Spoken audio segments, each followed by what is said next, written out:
Okay, welcome to Second Sunday for September 2025.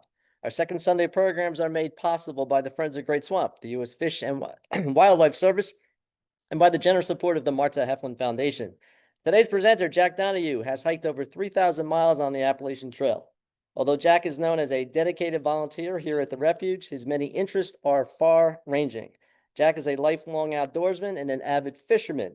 Jack is also a prolific writer and has published many books and articles, including books of poetry. For those who enjoy the Friends newsletter, The Swamp Scene, Jack's literary contributions are always a welcome delight. Without a doubt, Jack can be aptly described as a Renaissance man. Today, however, we will learn of Jack's other persona on an endless trail where he is known simply as Jack the Shark. Please join me. Let's welcome author, legendary hiker, and Refuge volunteer, Jack the Shark Donohue. Welcome, welcome. There are three major trails in the United States: the Pacific Crest Trail and the Continental Divide Trail out west, both of which span from Mexico to Canada. On both trails, the highest elevation is over 13,000 feet. The Appalachian Trail on the East Coast has a highest elevation of 6,600 feet.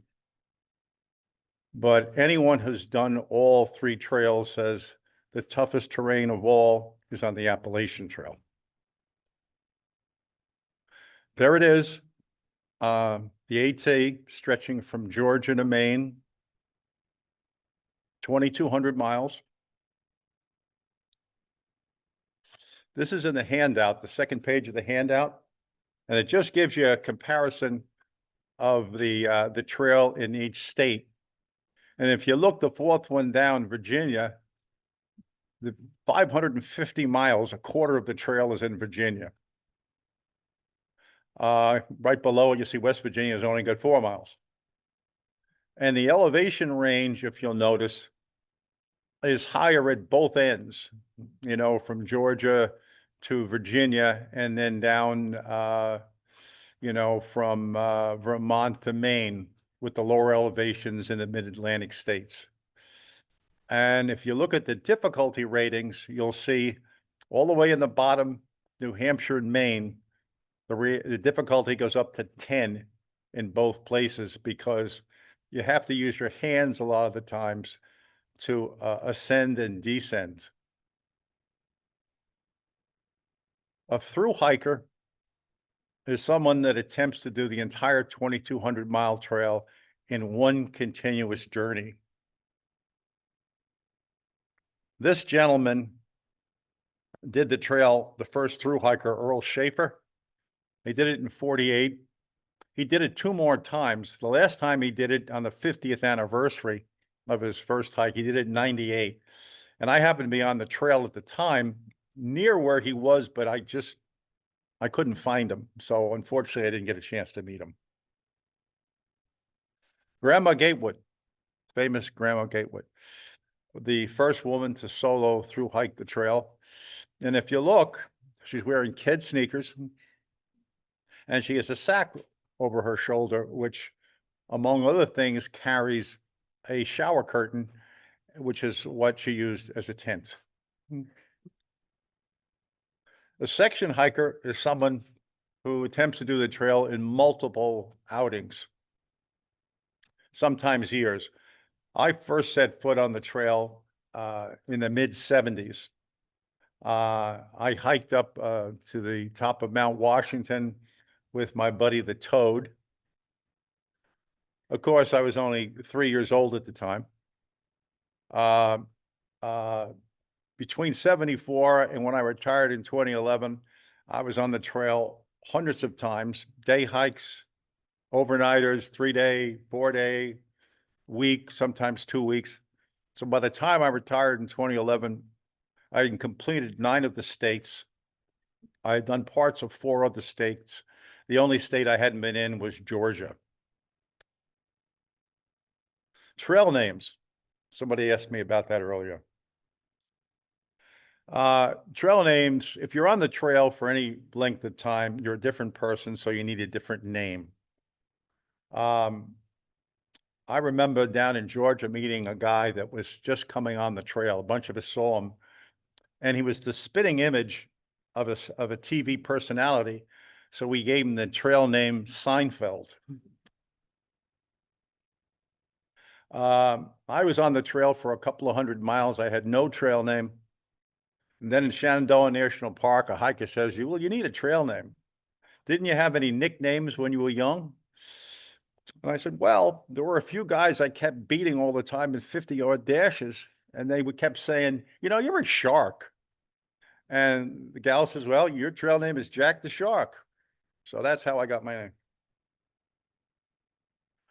There I am at the start of the trail in Georgia. That white blaze is what marks the trail from Georgia to Maine, and I'm there by an Appalachian Trail plaque. That's the year after I retired. I took a train to Atlanta, spent a couple of days with my cousins. They put me on the trailhead, or actually they put me in a park, and I had to do an 8.5-mile hike to get to the mountain and then start. And I was going to attempt to do 300-mile backpack. I figured it would take me 36 days to do it. I'd start out with maybe doing 8.5 miles a day for a few days and then alter my mileage as I went. But the great thing about it was, once I started heading north, I had no car waiting for me. No, I could be out of the trail 4 weeks, 5 weeks, 6 weeks until I was finished. But I was happy as a lark. The first night on the trail, this was the shelter I stayed in. It was a double decker. And I was going to do 8.5, but the forecast the next day was an all-day rain. So I wound up doing 11.5. Stayed there. And that shelter had cables outside, which were to hang up your food bags at night away from the bears. A lot of places don't have that. So you have to find a tree limb. You hang your food bag from the limb. The bag should be at least 12 feet off the ground. And the bag should be at least 5 feet away from the trunk of a tree. There's a lot of history on the trail. A lot of it's marked. Sometimes you walk by an old dilapidated cabin and you wonder how old it's been and who might have lived there. The second night out, this was the shelter. I got in there. I got one of the 6 spots, and I'm in the back there. And if you can see, everyone's rain gear is hanging from the rafters, dripping beyond the reach of our sleeping bags. And that guy is sitting there, Poet, who was in the shelter the first night I was in that month-long hike. And the last night, he was there all along. He was freezing. So we got our stoves going. We made him cups of tea and soup and got him warm and found a spot for him. But you get a fair amount of rain on the trail, so you've got to be ready. There's some sections where people will tent out. And back in 2015, 2 movies came out. One was called Wild, about the Pacific Crest Trail, and another, A Walk in the Woods. And all of a sudden, there was an explosion of more people wanting to hike the trail. And there's really too many people on the trail these days to accommodate them. So instead of trying to fit into a crowded shelter, people are now going to other places to pitch tents. There's Poet again. And what's becoming more popular now are hammocks. And a tarp goes over the hammock. So it's a great way to sleep at night. And this setup is called a hang. Now, there may be a privy at the shelter, all different kinds. Most of the time, by the way, there's nothing. So you've got to make do. If you're into wildflowers, when I was going through the South, trilliums were in bloom. There's a trillium. There's another trillium. this has a bunch of different names. Moccasin flower, I guess, is one name. Lady slipper. The views down south were great. The first time I saw this view, in my ear, I heard the theme song for The Last of the Mohicans, I think. It was just, you know, and I said, this is why I'm out there. And again, history. Go through an area that was marked as an old Cherokee town. After about 40 miles or so, I came to the first hostel. This is at Neal's Gap in Georgia. And accommodations in hostels vary. This had bunks. And because I was for an extended hike, I had to figure out how to resupply. Some people just stop periodically at stores along the way and stuff. I decided to mail supplies ahead to myself. So I boxed them up and I sent them to post office or hostels along the way. And there was a box waiting for me at this one. This is just an example of what the post office looked like in the area. And you'll say old for AT hiker. And it will have your trail name and the approximate date you hope to arrive. And as soon as I started opening up the box at the hostel, I looked around and I was surrounded by other hikers. And the hiker said, "Well, you can't eat all that. Let me take some of this from you, or I'll trade you the peanut butter for some, you know, oatmeal or whatever." But it's, you know, it's part of the deal.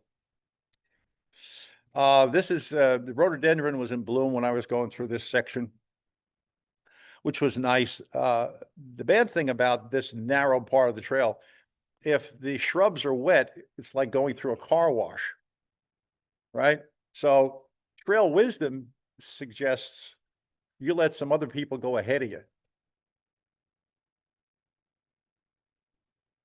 You let them, you know, wipe off some of the water before you go through. Again, Last of the Mohicans. Things like that look to me like waves of the ocean. When I finally got to the beginning of North Carolina, there was no brass band, no ticker tape parade. There was just this little block of wood indicating I had finished the first 80 miles of my month-long hike. Then I hooked up with these guys. On the far right, in the green is 50 plus. This is trail name. He was over 50 and his pack with all gear and stuff was just over 50 pounds. The guy in the colored shirt, his name was Tunes because he carried a guitar. The guy in the middle in the blue shirt, his name was Max. His trail name was Mad Max. Then there I was. And on the far left is J2. He was at a camp the year before. Two guys named Jay. One was J1. He was J2. Now, I was 3 times older than J2.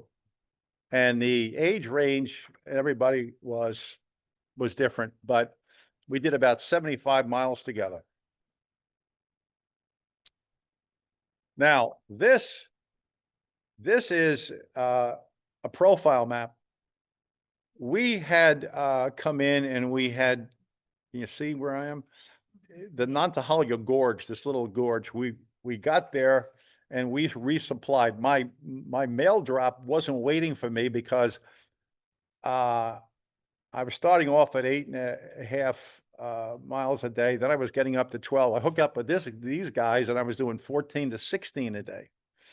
So we're down the notch. We had a day off, fortunately, so my box supplies arrived. And when I was home planning, I figured that coming out of the notch, I would do 7 miles. I would come here, partly because when you resupply, I carried 2 pounds of food per day. I was going to do 4 days, so that's 8 pounds of food. plus the base weight I had in my pack, which is everything but food, water, and fuel, was 21 pounds.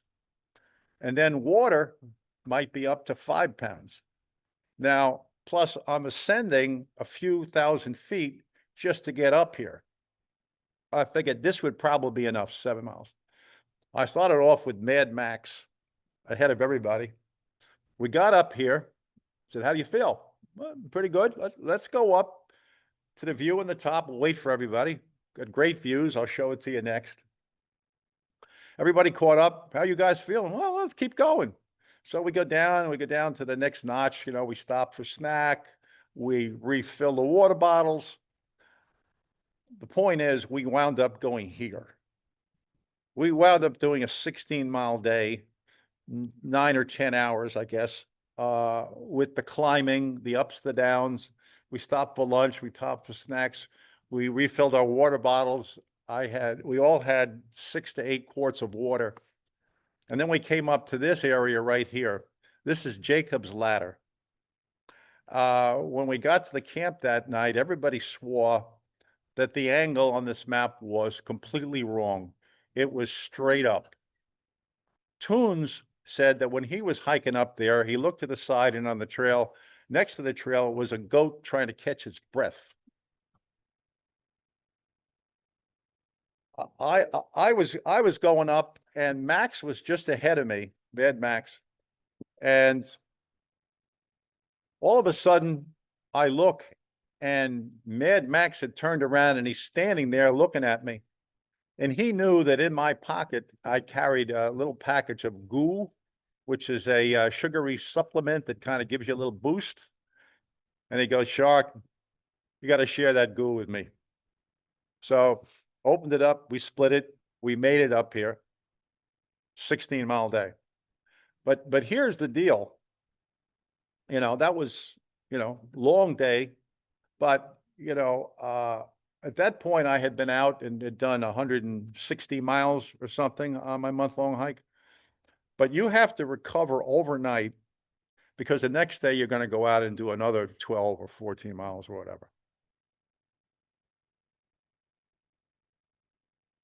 And again, at the top, we had this view. You can see that railing there. This is from a fire tower. The views were great down south. Well, we finally got to the gateway of the Great Smoky Mountains, and my mail drop hadn't arrived, because now I was like almost 4 days ahead of schedule. I was just hiking too fast. So I had to make some calls in and change my schedule and have the boxes arrive a lot sooner. But those guys took off ahead. I started out alone, and I was heading to Molly's Ridge Shelter, which is the first shelter in the Great Smoky Mountains. And this is what the shelter looks like. 2 levels, 6 people sleeping per level. Sometimes there's an open area where you can put your sleeping bag or even your tent. This is what the inside looks. It has a fireplace. They all have fireplaces because it can snow any month of the year in the Smokies. The day I got there, it was the 2nd of June, and it was 32 degrees that night. And the elevation was, I don't remember exactly, but it was like 5,200 feet or something. And this is, part of the group that was at the shelters most nights. You see in the background, I put up a clothesline. We got a water bag hanging there. People had gone to the spring. Other people have got their stoves out and ready to start something. You see the gal with the glasses and the gray top on with the orange bandana? Her name is Songbird. She carried a guitar, and she's from Tasmania. So when I say I met people from all over the world, you never know where you're going to meet people from. The gal on the far right that's standing was a trauma nurse. So I was anxious to find out what her medical kit looked like. And she explained that she had kept paring it down and paring it down and paring it down, and finally decided to just carry ibuprofen and duct tape. That was it.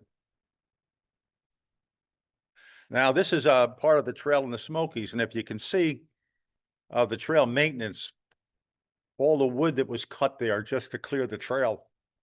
And you can see that that trail is a bit eroded. There was some trails in the Smokies that were pretty badly eroded.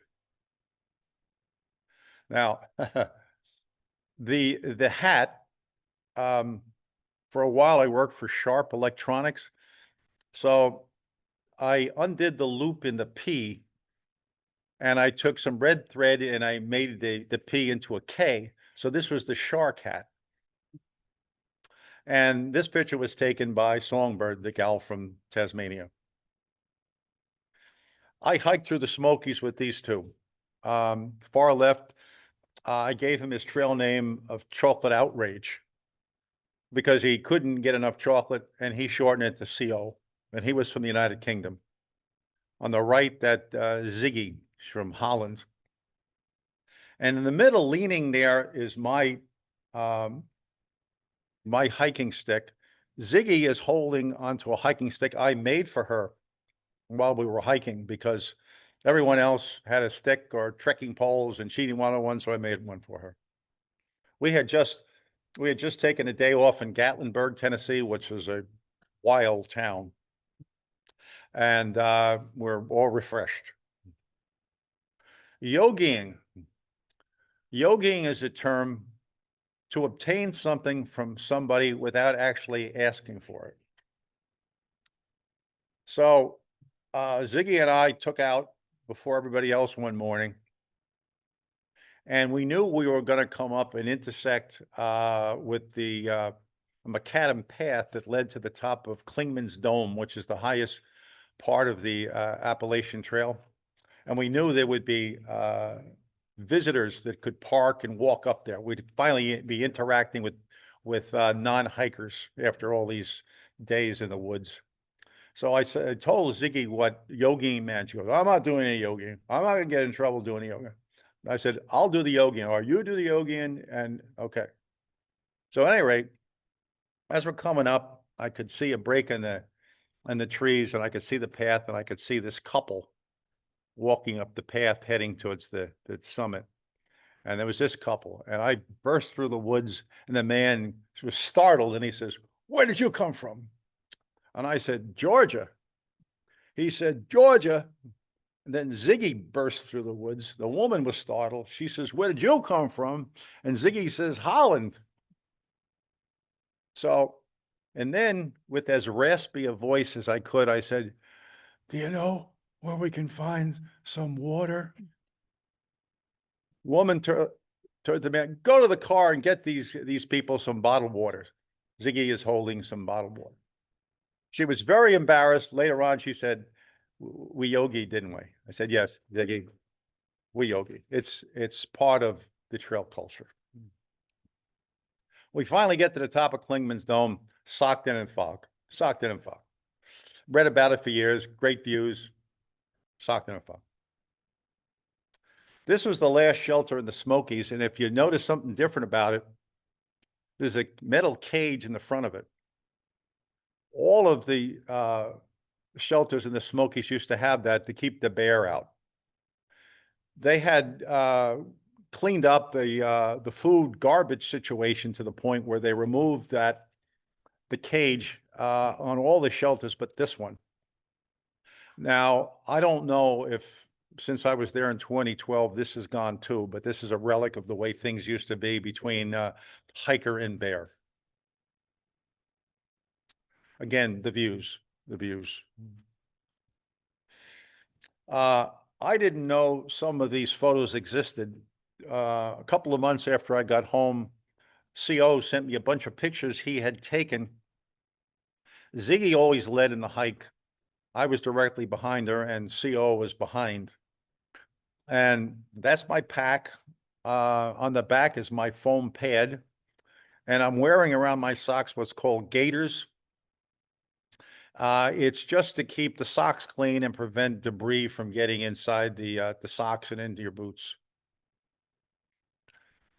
Finally get out of the Smokies, and my last day out of the Smokies, I did a 23 miler.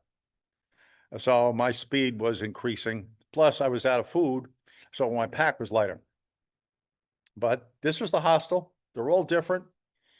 You basically want a roof over your head, and that was a roof over my head.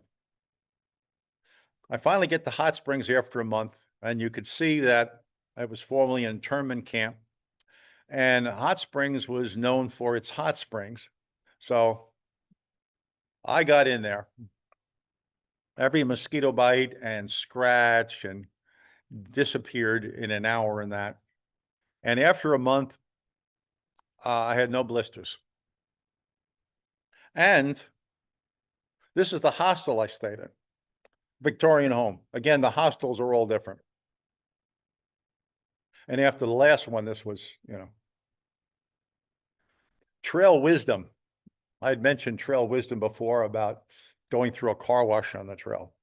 But when I came up on this spot where the trail went across the field with cattle, I decided to stop and take a bit of a break and have some snacks, and waited for another hiker to come along.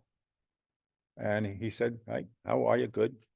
I watched him go across the field. And when he made it across safely without a bull running out to greet him, I said, "It's okay for me to cross." The views, morning view, which suggests it's going to be a good day. Trail magic. Again, this is all part of the subculture of the trail. I was in Virginia one morning, and I was out early. And a guy said to me something I never forget. I was going southbound, and I saw the hiker, and I said, "It's going to be a good day."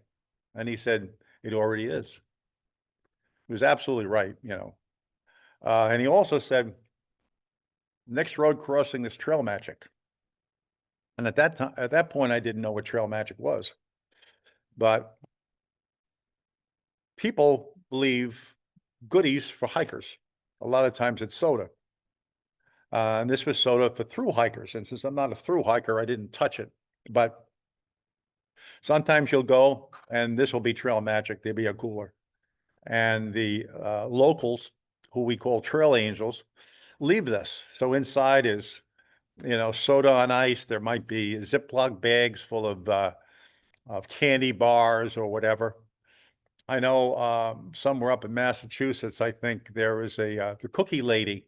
She had a house near the trail, so hikers would always stop by, and she always had chocolate chip cookies right out of the oven. So these are trail angels, and this is trail magic. Trail angels are the people who leave trail magic. You don't normally see them, but one day I was coming off the trail in Virginia, and I saw this, and a gentleman stands up, smiles, shakes my hand, says, "Trail name?" I said, "Sure, sure." "How many miles today?" I said, I had done 19. He said, "Sit down." I said, "Just want to mention that I'm not a through hiker." "Well, how many trail miles have you done in your career?" And I had done over 2,000 at that point. He says, "Sit down, sit down." Then he says, "I can offer you hot dogs or cheeseburgers or deviled eggs or potato salad." He went through the thing. I said, "That would be fine." So, I mean, hikers can eat forever. So he came over with a plate of stuff. Before I had finished it, his wife came over with another plate. So I was there a while. This is, I don't know if you could see, there's a barbed wire fence there. And what looks like a step ladder goes over it. And this is called a stile. So a hiker comes along and just goes over the steps and on the other side. And cattle haven't figured out how to go over a stile yet. Again, the views, the views. This is my buddy, Kentucky Jack. For 12 years, I would meet him every spring, and we'd do a section of the trail anywhere from Tennessee all the way up to Vermont. And each spring, I would do 100 to 150 miles that way with him. And by the way, most road crossings where the trail comes through has that symbol, that hiker symbol. A hiker box. These are in all hostels in many post offices and in most of the motels that hikers frequent. If a hiker is, let's say, just upgraded a piece of equipment, he'll take what he had before, leave it in the box. Some townspeople will put together goodie bags and leave it in there. And basically, it's something where a hiker can leave something he no longer needs, like somebody is injured. So he's leaving the trail early, his extra supplies, he leaves it there. Somebody looking for a hat or whatever could pick it up there. It's a very useful place to find something. In fact, one day I was hiking with somebody and he was wearing a hat that he had found in a hiker box. And somebody said to him, "Wait a minute, I know that hat. That was my hat. I left it in a hiker box 100 miles ago in Virginia." So the trail telegraph, it's invisible, but information goes up and down the Appalachian Trail. One way, every hostel and every shelter has a register where you sign in. I went in one day and there you look, I see, "Hello to Shark. Hope this weather is more to your liking. Sticks." Well, I had hiked with him for a few days earlier in the week. Then I went off to resupply or whatever, and he was just leaving a note for me. Sometimes there'll be a note from somebody going the other direction who will say, the next creek is dry, or two shelters to the north have had a lot of bear activity, or whatever. There'll be information that will be helpful. Or you'll see that shaggy goose was in there yesterday, and you've been chasing shaggy goose for a week, and you're getting closer. Another way for information to go up and down the trail, I stopped in this shelter. I was southbound to go to a spring and get water, and this was Cobb. His which stands for crotchety old. And so he was in on a break. And so he wanted to know what the trail was like, 60 miles to the north, and I wanted to know to the south, and we talked about that. And then he said, "Did you see my friends, Nowhere Man and the Walking Carrot?" And I said, "I saw their names in the registers, but I never met them. How did they get those trail names?" Well, Nowhere Man put all of his belongings in storage before he hit the trail. So he didn't really have a home. And the Walking Carrot loved fruits and vegetables, in particular, carrots. I asked him, I said, "Well, have you run across Half Elvis?" And he says, "No, no, no, Half Elvis. How did Half Elvis get his name?" And I said, "Well, Half Elvis has one leg that twitches."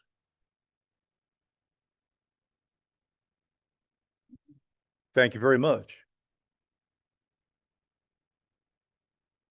Carver's Gap. This was right on the border of North Carolina and Tennessee. In fact, there's a stretch of the trail that really is the dividing line between the two states. So the old joke is when you're hiking, your left foot is in Tennessee and your right foot is North Carolina. But I was going into a stretch here of the Ball Mountains of Tennessee, which there's the trail going up, and the trail,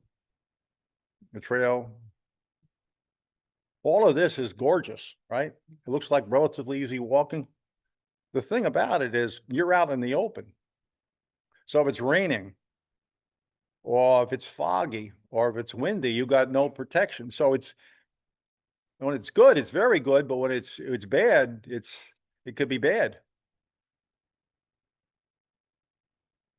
Now, one day I'm coming along and I see a mailbox on the side of the trail in there in Tennessee, and the flag was up.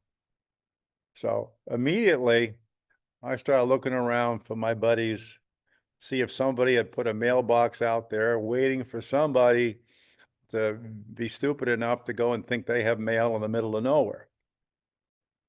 I looked around, I couldn't find anybody, so I said, all right. Went in, opened it up. Inside were a bunch of pamphlets that said, adopt a goat. And here's the deal. There was invasive shrubs that were climbing up the sides of the Ball Mountains, threatening to cover the Ball Mountains, which you couldn't, you have to have Ball Mountains in Tennessee. So people were wondering, what do we do? If we bring heavy equipment up there, it's going to cost a fortune. It's going to make a mess. Somebody says we can do target grazing with goats. That we'll get goats that like that particular shrub, and they will, and to pay for it, we'll charge people $20 a month to adopt a goat. So that's where it came about. So I thought it was a great idea.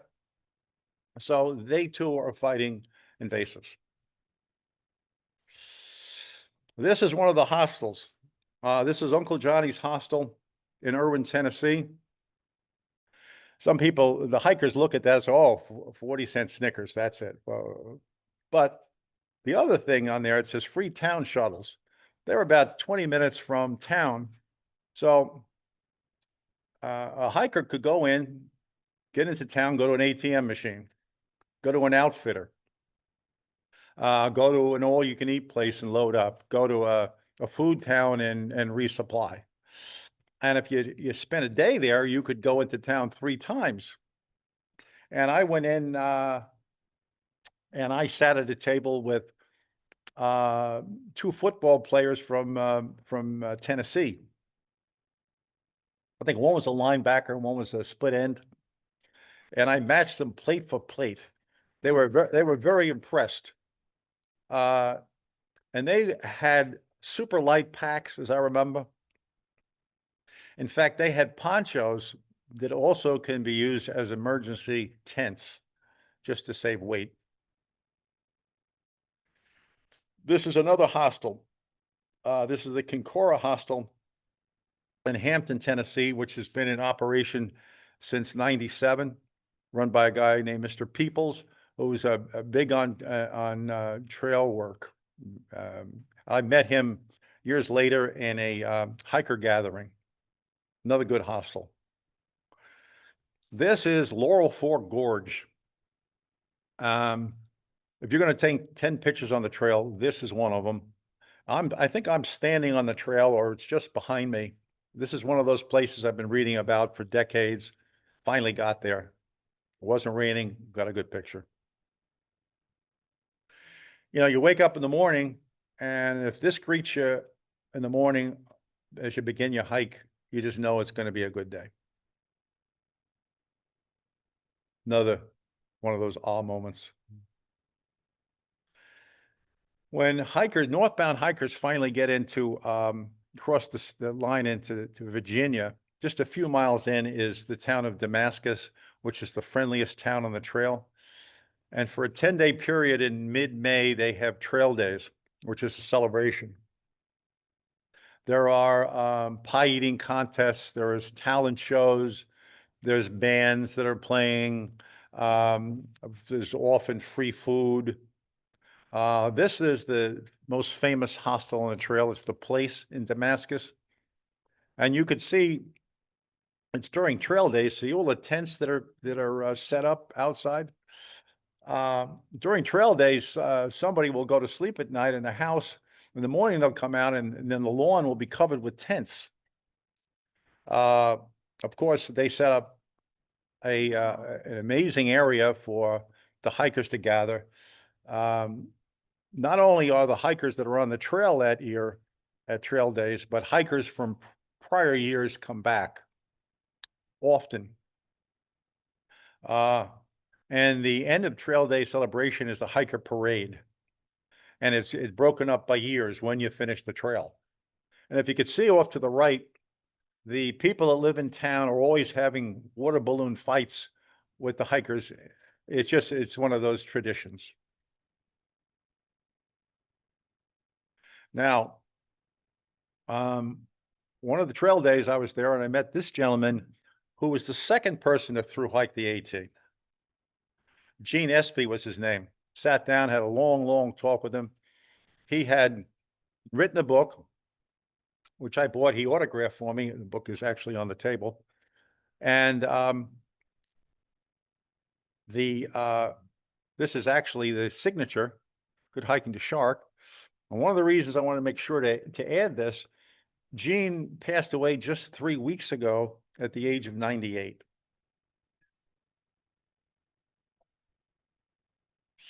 Dots in Damascus was the place to go. So I walked in, and I had been out on the trail, that's 10 days, I guess, at this time. I walked in immediately, 3 people yell out, "Hey, Shark, I haven't seen you in 5 days. I've been trying to catch you. Oh, I saw you last year. I saw you in New Hampshire 4 years." You meet people that you had met on the trail, or they'd seen your name in the registers, and it just it's spectacular. Just north of that is the home of the wild ponies, the Grayson Highlands State Park. Unshod ponies. Sometimes the mane is almost hanging on the ground. They always come by to greet hikers. They will lick the salt stains off your clothing.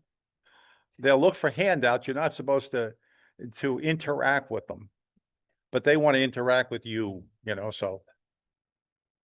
By the way, of all the places I've been on the trail, this is probably one of my favorites, the Grayson Highlands. Sinking Creek Valley in Virginia. When you're in Virginia, even hikers that are doing 100 miles a week, it takes them 6 weeks just to get through Virginia. And they get wacky after a while. On a map, you can see that, you're going to cross a stream or whatever, but you never know what the condition of the bridge might be, or if you're going to have to wade through or whatever, but this is a nice one. This is McAfee Knob. Everyone stops there for a photo opportunity. Again, if you're going to take 10 photos on that trail, this is one of them. Some people, might go out a little further. And it's a beautiful spot. This is a shelter in Virginia. They're all different. This one is made of stone. It has single space on top and then a double on the bottom. And it has a fireplace, which is unusual for shelters in Virginia. This is you can see that line, the trail coming down. Can you see it? That little line coming down, that's the trail. I got down through this section. It was near Pearisburg, and I got a brand new, pretty new shelter. Met 2 hikers had come in earlier separately, and each had seen a bear in the area. And over the years, I've seen about 20 bear. So you just have to be smart, particularly about where you put your food. Now, if you look here, you see these 2 lines, these little ropes hanging down. There's a few of them. And here in the middle, those are lids to jars. What you do is during the day, you hang your food from these. And this is like a rat guard. So you always assume there's mice in shelters. And if you have this little rat guard in here, the mice haven't figured out how to get past this little rat guard to get down to your food bag. These are springs. This is an example of a spring on the trail. Another spring. Sometimes they're just gurgling out of the ground. Some people say if it's coming out of the ground, it's safe to drink. I purify everything. History. Where's my history buff over here of the Civil War? On top of one of the mountains in Virginia are the 2 graves of the Shelton brothers, who were in the North Carolina infantry in the Civil War and are buried there. There's that bridge. This is the Appalachian Trail going over there. And there are parts of Virginia where hikers are what they think are in a long green tunnel. They never see the light of day. They're never a lookout. They're just under the cover of the trees, and it gets to people. They can't wait to get out of Virginia. Finally, they get into Harper's Ferry. And history again, John Brown's raid. Some people might remember, Paul, that there's also a battle, Civil War battle there. So when people get there, a lot of things happen. There's a train that's available there. So some people who are from the West Coast or from some other country take a train into DC, look around. People, Civil War buffs, they'll get a shuttle up to Antietam, which is not far away. But it's psychologically the halfway point for hikers, because they've crashed 1,000 miles. They finally get out of Virginia. They want to celebrate. And it's also the home of the Appalachian Trail Conference. They oversee the maintenance of the trail. The trail is maintained by volunteers. And last September, bad storms came through down south. Over 400 miles of the trail were closed because of the damage the trees did. Some of the trail towns were flooded. I think Damascus and Hot Springs were included. So the problem is hikers who had started in Maine in May still hadn't got down to the end of the trail in Georgia.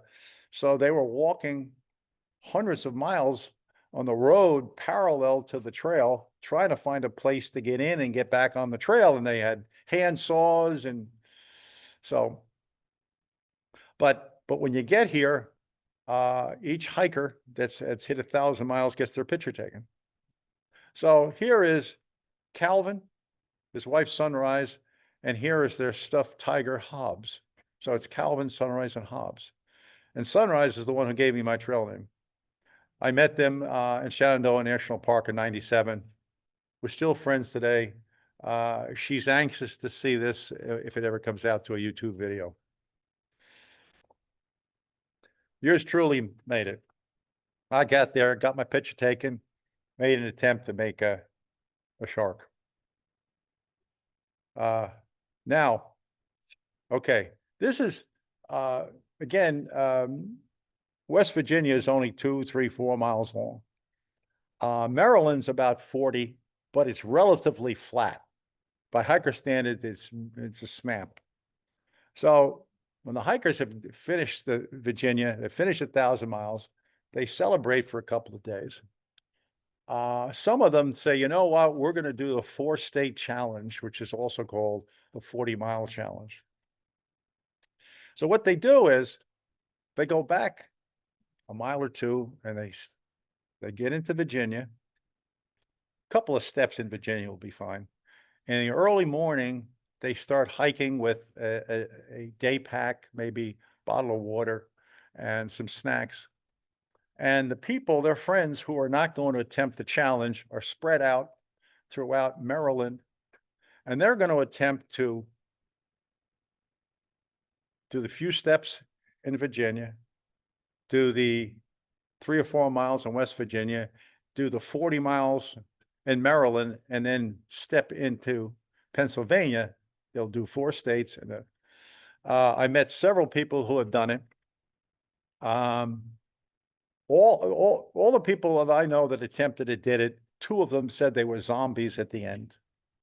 But it's just, it's again something that when you're young and you have all that energy, you go for it. By the way, this is the towpath of the Chesapeake and Ohio Canal just after you leave West Virginia. And then just after that, you get to this overlook, which is the Weberton Cliffs. And I'm overlooking now the Potomac River. And then you have the relatively flat 40 miles in Maryland. You finally get into Pennsylvania. Not far in Pennsylvania, you hit the halfway point. You're halfway between the beginning and end of the trail. Just after that is Pine Grove Furnace, where those that want to and most hikers do, you do the half-gallon challenge. You select the half-gallon of ice cream you want, and then you attempt to eat it all within an hour. Listen, when I started hiking a lot of miles, my two best friends became Ben and Jerry. So naturally, I did it. I got my spoon, 46 minutes. No, actually, I got vanilla because there was somebody else that tried like a rocky road. And I said, you know what? It's tough enough to eat a half gallon. I'm not going to go so far as to take some combination of flavors. This is Lehigh Gap. The trail comes across the bridge, and this gal is northbound. It comes up pretty steep, and there's a lot of loose rock. There's a lot of viewpoints because the trail is on a ridge line in Pennsylvania. So this is at the pinnacle view of the farm fields. I was out alone on the ridge line in Pennsylvania once, and I always carry a recorder in my pack. So I stopped, took off my shoes and socks, leaned back, and I played a little tune. I think I played Barbara Allen or something. I finished it. 2 seconds later, I heard clapping from down in the valley. Just solo. Now, since this happened 15, 18 years ago, I've told the story mentioned. I often wonder, there's some guy, plowing his field, and he stopped to take a break, and all of a sudden he hears this music. I wonder, where is this coming from? Am I going to the pearly gates or what? And at any rate, it's part of the trail experience. Excuse me? Oh, who you think that's Hawk Mountain? Okay, I thought it was the pinnacle, but okay. Oh, it is the same. Okay. By the way, this is the trail. This is the trail in part. This is my buddy Gorgo, who got the name because of his imposing stature. I'm being kind with that. But a lot of of Pennsylvania is rocky. The hikers call it Rocksylvania. The hikers swear that the residents go out at night and sharpen the rocks.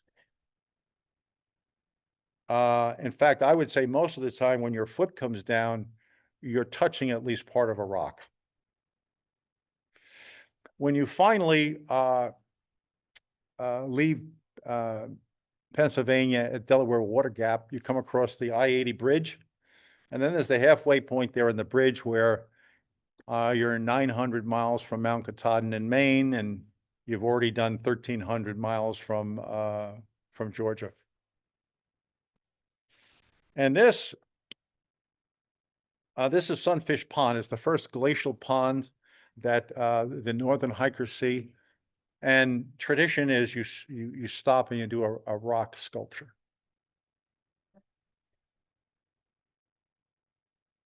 This is an overview of the trail. You can see the little white blaze there. This is up in near Blairstown, and hikers comment how much they enjoyed New Jersey. And they're actually surprised. For some reason, people who have never been to New Jersey, for some reason it's all turnpike, or I don't know but they really enjoy it. And this is the Catfish Fire Tower, which everyone climbs. Now, my buddy Rob is not good around heights, but we're on a hike there, and he says, I'm going to give it a try. And he went up halfway, and then we doubled back. We're doing an out, back and forth that day, and he went all the way up, and he did it. And I'm very proud of him. But the fear of that was so bad, he came down backwards. He just didn't want to face it, but he did it. But you're going to hear more about him coming up. This is, also, anybody know this place in New Jersey? It's what? Yes, you know where that is? That's Sunrise Mountain. It's up in Culver's Gap. It's up in Culver's Gap. Now, here's what we have. We have the Wallkill Refuge, which is up in northern New Jersey. It's the refuge is about 6,000 acres in size, and it's there in yellow, spread out. And you can see that the trail, which is the Appalachian Trail, comes up here and it weaves all along in and out of New York. This is Vernon Valley. The trail is a boardwalk that goes through the marsh. It's a beautiful little stretch.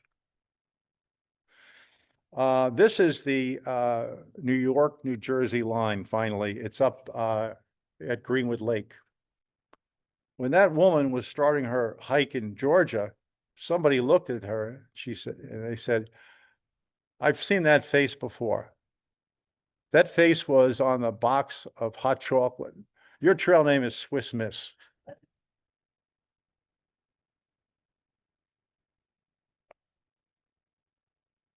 Trail goes over the Bear Mountain Bridge. A few decades ago, they charged hikers a dime to get across. Now it's free. This is Harriman State Park. This is the lemon squeezer. The trail goes through this notch in the boulders.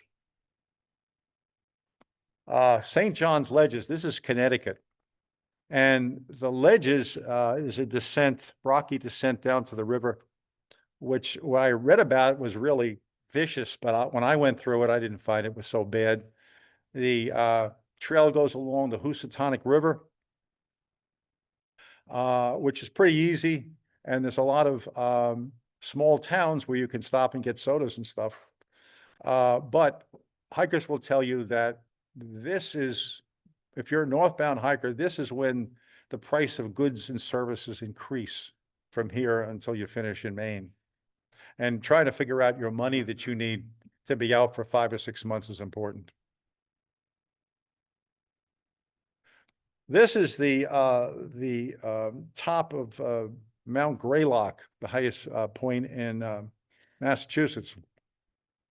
And this is the Bascom Lodge where I stayed with my buddy Gorgo. We were doing a few days hiking, and we were in a co-ed room, and a couple of gals on the other one side. We were in the other bunks on the other. And Gorgo is an Olympic snorer.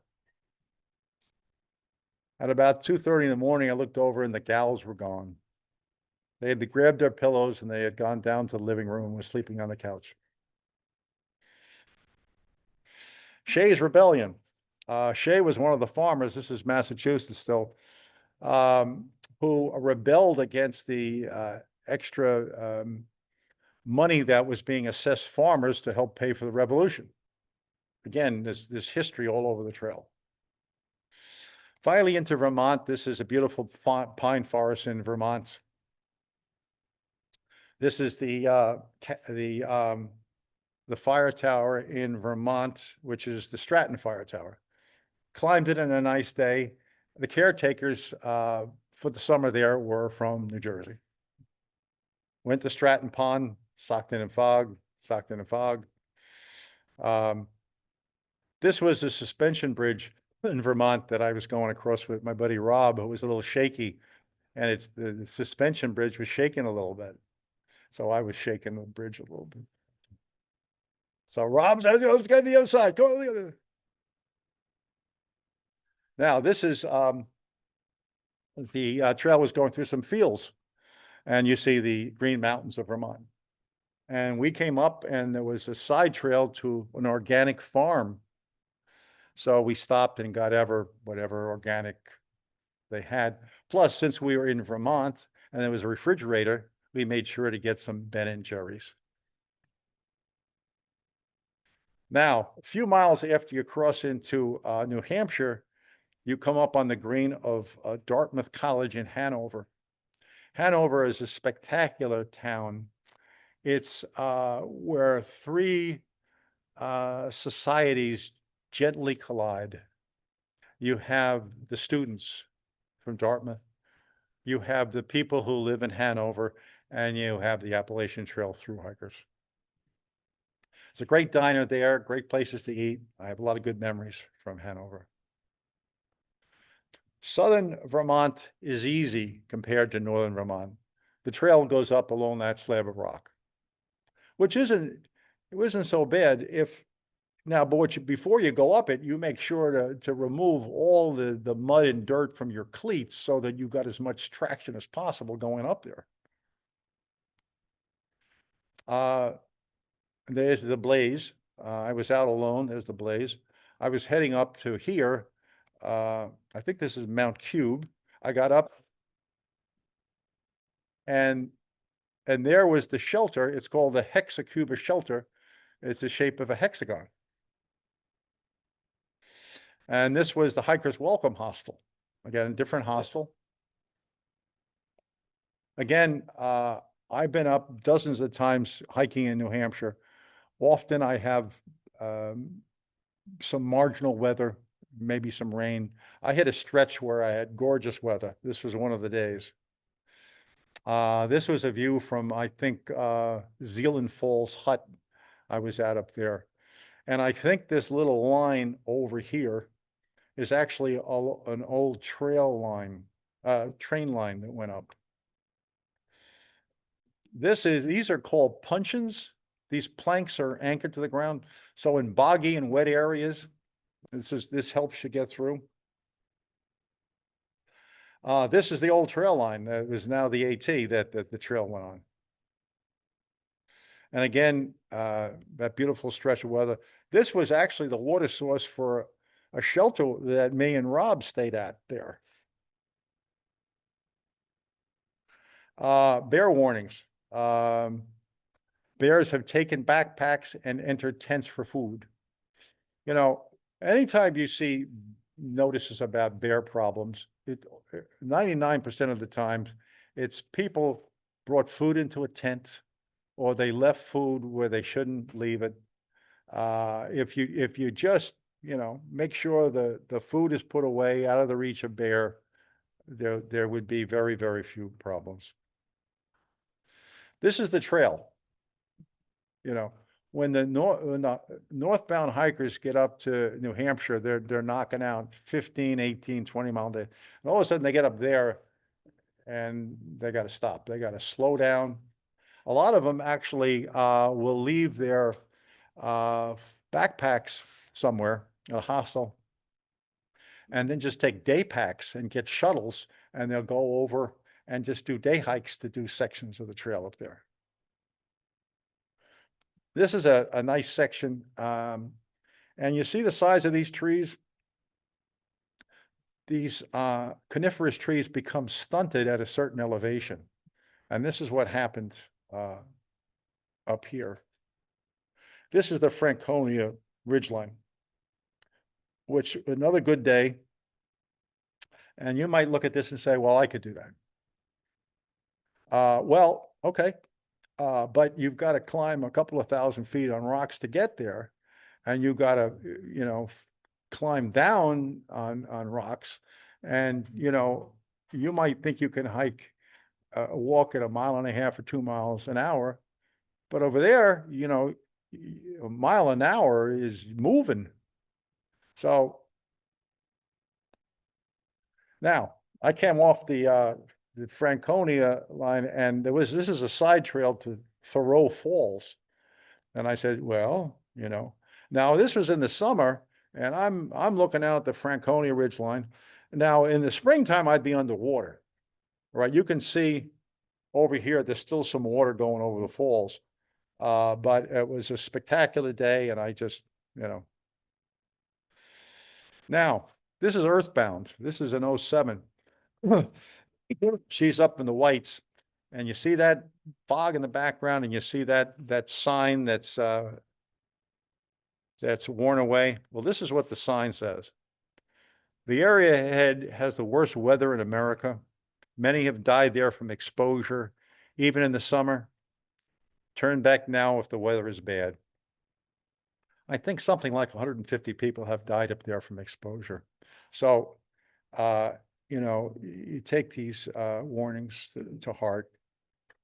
And, up there, anytime you see clouds like this and stuff, you're just figuring how quickly can I get into safety or down off the mountain. By the way, there's a series of huts along the White Mountains where people stay. They're run by the Appalachian Mountain Club. And the Appalachian Mountain Club also has facilities in the valley. Every one of their facility have weather stations. Every morning, hikers go to the weather station and find out the report so they can figure out what they're going to do that day. And the weather in the valley is totally different to the weather up on top. In fact, the first time I climbed Mount Washington, the difference in temperature was 20 degrees between the valley and the summit. That was a 4,000-foot difference. The first time I got up to the top of Mount Washington, I had climbed up there and I said, where are all these people? They've got these penny loafers, they're walking around. And I didn't know there was a cog railway and there was a drive up there. But then I noticed the buildings and they have chains over them because they're chained to the ground. The highest wind velocity ever recorded was up there at 231 miles an hour. It's where 3 weather systems collide. So this is a shot of it in winter. There's yours truly. In 1974, I did my first climb up on the AT. Me and my buddy, the Toad, climbed up, and I'm sitting on the railing of the cog railway. Dungarees, sneakers, Boy Scout canteen. And then 45 years later, I'm back up there for the 6th time with my buddy Rob. Now, even though I've done over 3,000 miles on the trail, I've done some sections many times. The section between Mount Washington and the Madison Hut, which I'm doing right now, I attempted to do 4 other times, but the weather was so bad and so dangerous, I couldn't do it. Or the weather was marginal, but there was no room at the hut. So I finally get over to do this piece. So we're up here on Mount Washington, and we're going over here to the Madison Hut. It's only about 6.5 miles, and you could see the ups and downs, right? Now, the terrain, there's no cover, and you don't see much green, all rocks. So we're heading over, fog. This is a great trail for the whites because mostly you're walking on rock. And these stacks you see these stacks of rocks right here? They're called cairns or cairns. This marks the trail.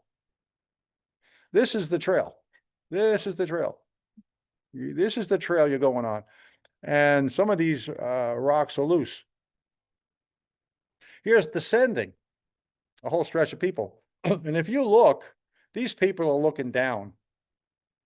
They're looking down, they're making sure that their footing is good. They're taking short steps at a time. Finally reached the Madison Hut. Closer view. There's a visitor up there when I was there. This is the insides. Now, Madison Hut, bunk style, I don't know if it was 3 or 4 high. When you go there, you better make sure that you have earplugs with you. If you go there sometime, bring a pocket full of earplugs. You could sell them for $20 a pair, no problem. And if you go there, make sure you get a spot as far away from the restroom as possible, because that restroom door is opening up every 5 minutes at night. You're going to get no sleep if you're near it. This is the eating arrangements. And when you sign up to stay at a hut, you get dinner, breakfast, and a cot, or get a bed. And you can't drive to the Madison Hut. You've got to hike here. So these are hikers.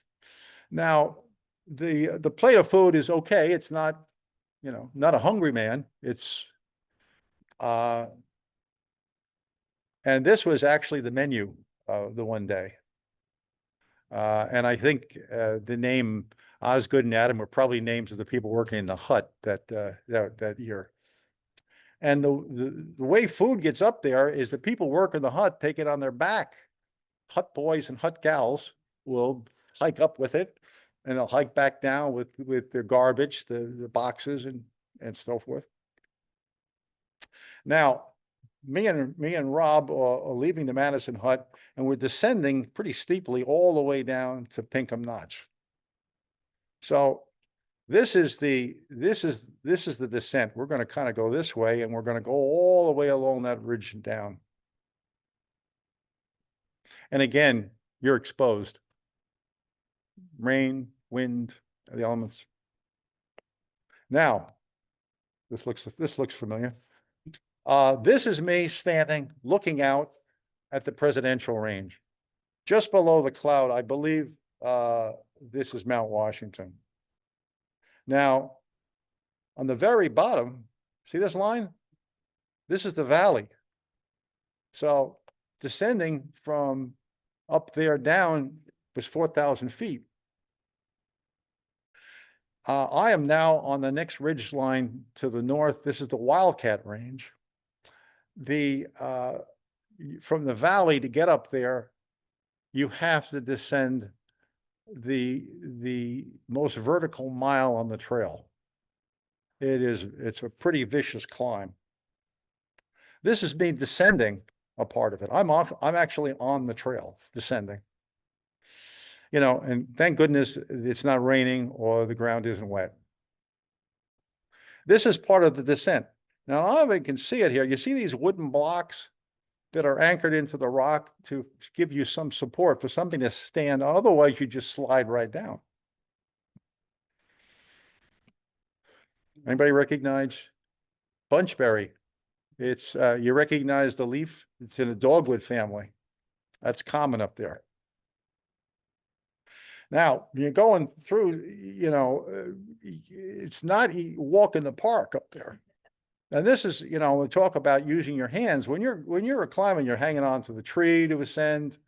And, to walk 100 yards might take you a few minutes. And you really need to know that before you go out. We've met people on the trail that had no business being out there, and we made sure a bunch of them turned around because it's tough going. Here I am ascending with a full pack, and you could see what I had come up, and I'm holding on to stuff to get up there. And I had my hiking stick with me, and actually it's a godsend most other places, but up in northern New Hampshire and Maine, you sometimes want to take your trekking poles, your hiking stick, and secure it somehow to your pack. Now, I was hiking with Rob, and sometimes he would throw a stick to me or I would to him, and one time I threw my hiking stick for him to hang on to while I ascended. He missed it, and the stick got him on the leg, and he had a welt on his leg for a few days. Now here I am, and I had just descended part of the trail behind me. This is the trail. We had stopped to take a break, so I said, let me clown around and get a photo. Now, so Rob and I had done a few hikes up in New Hampshire, and I said, well, Rob, tomorrow's hike is going to be a little different. He says, what do you mean different? What do you mean? Well, it's a little more challenging. What do you mean challenging? And I said, well, some place you have to hang on to things. He said, what? So anyway, he says, listen, I don't know if I like this. So I said, well, let's go over and we'll go to the trailhead and we'll look at the start and we'll get a little judgment. So we drive over to the parking lot near the trailhead. We walk 100 yards in and we see this notice, and it says, this trail is extremely tough. If you lack experience, please use another trail. Take special care at the cascades to avoid tragic results. Now, I'm not looking at him, but there was silence. And he says, let's see the map. And I take the map and I says, okay, we start here. We ascend to Moosalok, and then we descend down to Glencliff. It's only 9.5. I said, do you think you can make it to the top of Moosalok? He says, right now, I don't think I can make it back to the car. So, but at any rate, Rob being Rob, he says, you know what? I'm going to go for it. I'm going to go for it. Let's do it tomorrow. And we went to the trailhead and we started the hike, and he got his trail name Knee Knocker. So, and as we're descending, this is, you know, we got all of these wooden blocks helping us. And now, if you take a careful look at the white knuckles on his hand, he's got a grip on that rebar as we're ascending. Another section is a ladder. Up and up and up and up and up. It got easier. Finally, the trees, coniferous trees became stunted, and then they disappeared. They just can't handle below a certain elevation. And there you have the stacks of rocks, the cairns or cairns marking the way. And finally, there we are, Rob and I, or Knee Knocker and I, at the summit of Moosalok at 4,800 feet. Welcome to Maine. Here's Jersey Fresh, who I met on the trail in 07. Maine is gorgeous. Some gorgeous views of Maine. This is a map of the first 40 miles or the first 20 miles of Maine. You can see it's nothing but ups and downs. Lowest elevation is 1,500 feet. I think the top elevation is 4,200 feet. The toughest mile of the entire Appalachian Trail is here. It's Mahoosutt's Notch. It's a narrow ravine that has had a landslide of large boulders. So going through, you might have a ladder to help you. You might have rebars anchored into the stone. This is the beginning of the notch. This is it. See that arrow? The trail goes through there. You might want to go through with people because you can't go through with a backpack. So somebody goes through first, we slide their backpack up and so forth. This is Jersey Fresh going through a section. Here's another section, somebody coming out. This is a mile long. It can take hours to go through there. And you never want to go through, obviously, if it's raining or if it's wet. Now, this is at the far end, northern end of Maine. This is the beautiful wildflower at the sign. There are no places to obtain supplies or get help until Able Bridge, 100 miles north. Do not attempt this section unless you have a minimum of 10-day supplies and are fully equipped. This is the 100-mile wilderness going into. You're going through there, there's plenty of water. So you don't know if there'll be a log or a rotten log to cross, or if there'll be some man-made help, or there's these puncheons again to help you walk through. This is a place where you might want someone to go ahead of you too, because you want to see when they get off the puncheons, whether their entire leg disappears in the mud in here, you know. There's cables sometimes in the river to help you across. Sometimes you have to wade across. Now, it might be like that on Tuesday. If you had enough rain a couple of days, you know, on Friday, that water may be a lot higher.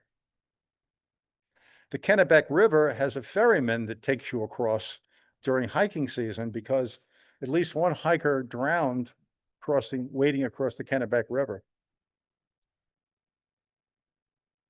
I was up in Baxter State Park, which is where Mount Katahdin is located, for several days, and I encountered a moose one day. And I've encountered wild pigs and black bears and snakes.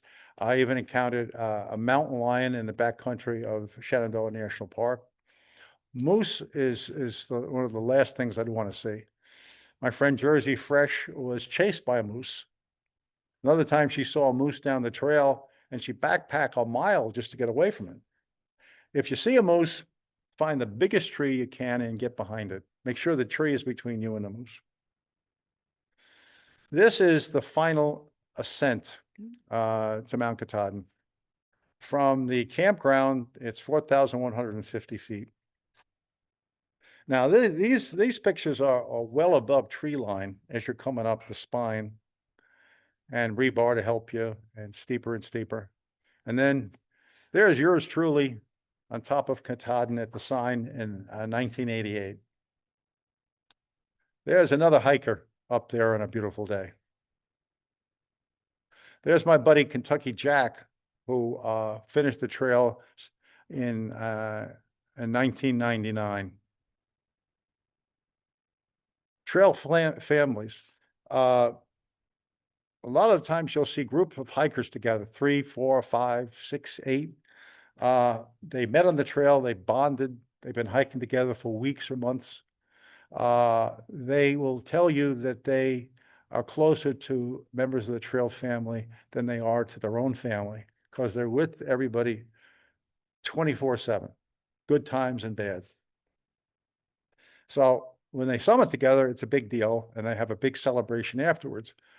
But it's bittersweet because these people may be from all over the country or other countries, so they may never see them again. This is Wildflower, who does what a lot of hikers do at Katahdin, say a prayer of thanks, being successful.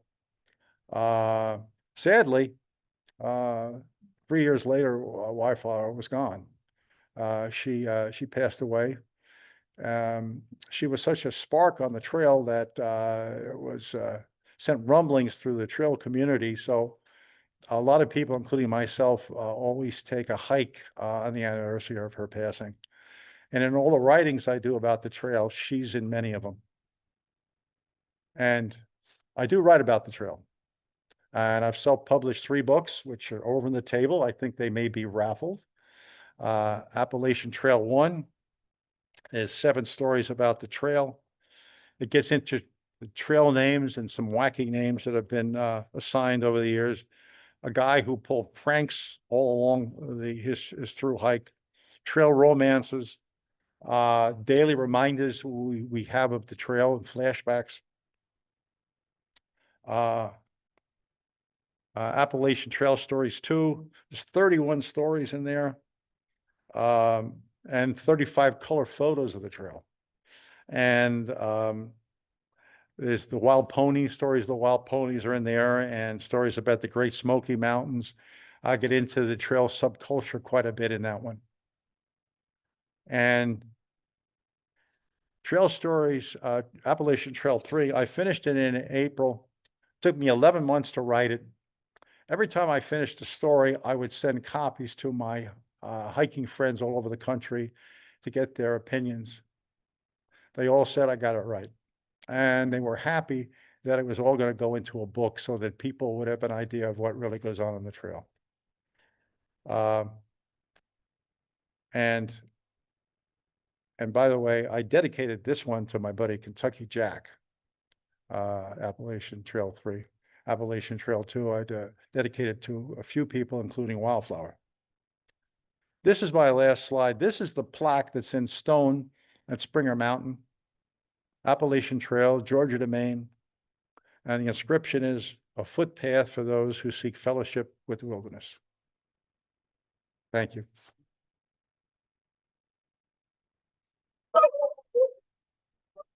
Thank you, buddy. Yeah. Yes, good. Did you or anybody else experience altitude sickness? Say it again. Did you experience, or anybody else on the group, altitude sickness? Did I experience altitude sickness? No, I did not. It was only 6,600 feet. I did out west when I was hiking some of the other trails. It was higher elevation, but on the AT, I did not, and I'm not aware of anybody who had problems with altitude.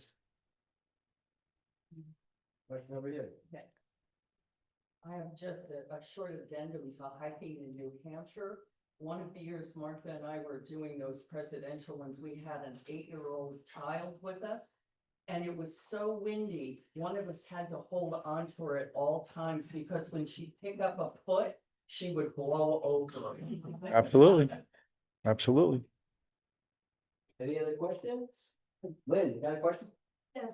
Do more people hike south to north and north to south? Yeah, most of the people who want to get an early start, they start in Georgia. And usually late February and early March, because the Mount Katahdin closes for summiting on the 15th of October. So you need to start early enough that you can complete the hike before the mountain closes. Anyone going north to south can't start until May, till May. It just it's flooding, there's trees down, the trail is in no shape up north to go. But the good news is after a few hundred miles, you've done the worst part of the trail, and you're hiking south where the winters are much milder. So you really can take your time. Yes, Randy. Jack, comment if you would, foot gear.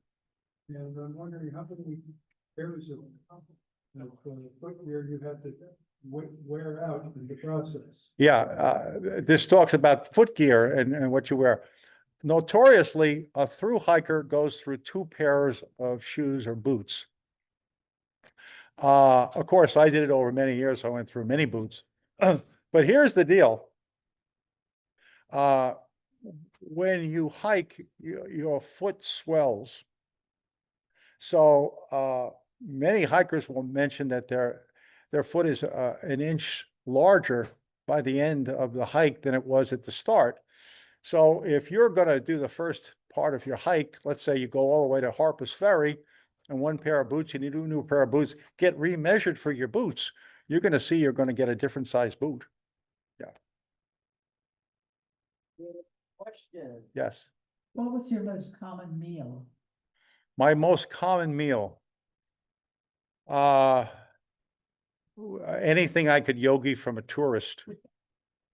Usually, I think when I was out for the month-long hike, in the morning I had oatmeal with blueberries. I had whey powder. For sandwiches, we always had tortillas and tuna or Spam. In the night, we might have stovetop stuffing or instant mashed potatoes, or again, something we could yogi for people. Kathy, any questions on the Zoom? I asked people to unmute themselves if they wanted to ask questions, and nobody has so far. When you were staying, another question, when you were staying at a hostel, I actually have 2 questions. About how much were you paying a night? I mean, you know what I'm asking? All the hostels are different. I think they might be as little as $10 or $12, closer to 15 or 20. I did stay in a hostel in Virginia, which is gone now. I had my own private room. They had breakfast, dinner. They would take you to and from the trail. They had Wi-Fi service. It was $40, but they were gourmet cooks, and the spread they put out of food was unbelievable. It was worth the $40. How about the maintenance of the trail? Who maintains the trail? Is there different? in different states The and- trail's maintained by different groups from different areas, but the organization that oversees all the groups is the Appalachian Trail Conference, the ones in Harper's Ferry. I think MJ has a question. Wait for the microphone, MJ. This all sounds so good to be true, almost too good to be true. And I believe that most of the people who are out there on the trail are good people because they like nature. and the wilderness. Did you ever run into, though, unpleasant people? And how, if so, would you handle a situation? So the question is, did I run across any people that were, less friendly or problematic? Rarely, but yes. Hikers don't like negative people. If somebody is at the shelter looking out, oh, it's raining, oh boy, I don't think we're gonna be able to climb tomorrow, And we get away from those people fast. If they attempt to hike with you, we take off real fast and leave them on. We don't want to hear negativity on the trail. The trail, in fact, in my last book I wrote, is the trail safe? There are a few people that have died on the trail. I always ask, is the real world safe? You really have to, don't tell people where you're going. If your gut tells you that this is not a person you want to hang around with, then you find some people you should hang around with. But for the most part, they're wonderful people. They're wonderful people. If you don't mind, I'd like a little audience participation, just the hands of everybody who's walked on some of the Appalachian Trail. That's what I figured. Yeah, I figured you'd have a lot of people. I have a question for the audience. Okay. If you were going to go on the trail, what should your trail name be? All right. Maybe your alter ego is a certain, what would you be called? And would that name be embarrassing to the people you know back home?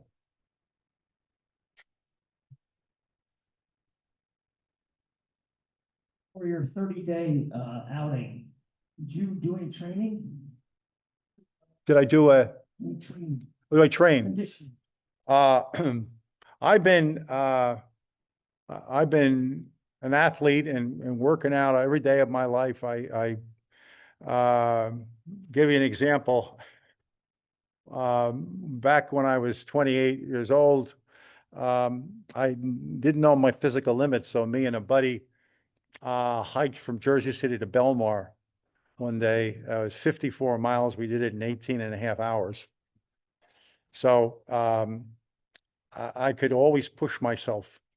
When you're going to do a month-long hike, you don't do a month-long shakedown hike.